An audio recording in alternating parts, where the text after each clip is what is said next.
Ili uwe wa kwanza kupata taarifa zetu, subscribe Moka Media kisha bonyeza alama ya kengele kuruhusu notifications. Usisahau like, kushare na comment kwa ajili ya taarifa zaidi. Moka Media.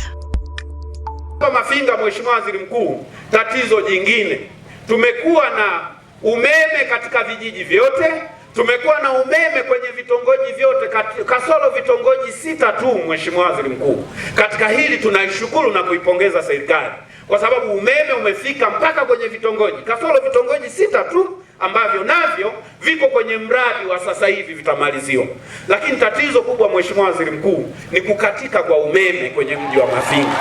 Tatizo hili limekuwa kubwa, wananchi wanalalamika sana, mali zao zinaungua. Wapo wafanyabiashara wanaofanya biashara za kuonesha TV mipira, wako wanaofanya biashara za mamalishe, wako wanaofanya biashara za baa wanaonesha mpira. Tunaomba Mheshimiwa Waziri Mkuu, tatizo hili pamoja na kuwa mimi mbunge nimelifuatilia na nimepata majibu kwamba kipo kituo kinachojengwa kwenye jimbo letu hili kata ya Kumilainga kijiji cha Kisada chenye uwezo wa kukamilisha megawati 996.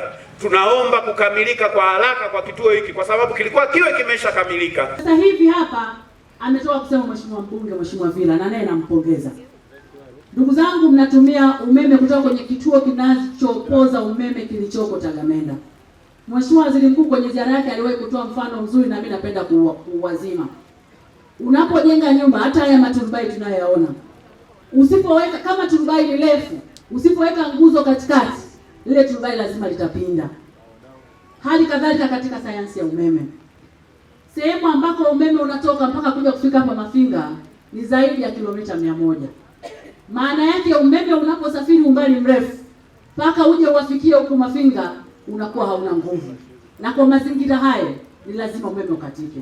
Mheshimiwa Waziri Mkuu, Mheshimiwa Rais Daktari Samia Suluhu Hassan alituelekeza kupunguza umbali wa laini ya umeme kutoka kwenye chanzo mpaka kufika Mafinga.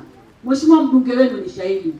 Tunajenga kituo cha kupoza umeme hapa kwenu eneo la Kisada, na ujenzi ule unakwenda kwa kasi sana, na laini itakayotoa umeme eneo la Kisada kufika Mafinga inakamilika Julai mwaka huu. Na Mheshimiwa Waziri Mkuu, naomba kwa ridhaa yako mimi nitarudi hapa kuja kukagua kasi ya ujenzi wa laini ya umeme ili kuhakikisha changamoto hii inatatuliwa mapema. Na ujenzi wa substation unaendelea, na mbunge wenu tunamshirikisha mara kwa mara, na tunategemea ijapofika Disemba mwaka huu substation ile itakamilika. Ndugu zangu, ujenzi wa miundombinu hii ya umeme ni ujenzi unaotumia fedha nyingi sana. Kwa mfano, kuanzia mwaka 2021 mpaka 2026 Mheshimiwa Rais ameshatoa zaidi ya bilioni 41 kuhakikisha watu wa Mafinga na wilaya ya Mufindi wanapata umeme wa uhakika. Kwa hiyo sio fedha ndogo, na fedha hizi ni fedha zenu ninyi wa Tanzania mnazolipa kodi, ndio zinarudi kwa ajili ya kuimarisha miundombinu ya umeme. Mheshimiwa Waziri Mkuu, mimi naomba niwahakikishie wana Mufindi kwa kipindi hiki ambacho sisi Wizara ya Nishati, Mheshimiwa Waziri, Mheshimiwa Deo Ndejembi na mimi ninayemsaidia Mheshimiwa Salome Makamba, ninawahakikishia wana Mufindi ijapofika Julai mwaka huu, kama ambavyo mna kasi ya kuunganisha umeme na mna kasi ya kuanzisha viwanda ambavyo kimsingi hivyo ndio vichocheo vya uchumi katika nchi yetu, tutawapa kipaumbele wana Mufindi, tutawapa kipaumbele wana Mafinga kuhakikisha mnapata umeme wa uhakika, mnapata umeme mwingi ambao utatumika viwandani na majumbani. Lakini tutatenganisha hizo laini mbili ili wakati kasi ya ukuaji wa viwanda inaendelea kuongezeka isiathiri mazingira ya wananchi kwa matumizi ya majumbani. Ili uwe wa kwanza kupata taarifa zetu, subscribe Moka Media kisha bonyeza alama ya kengele kuruhusu notifications. Usisahau like, kushare na comment kwa ajili ya taarifa zaidi. Moka Media.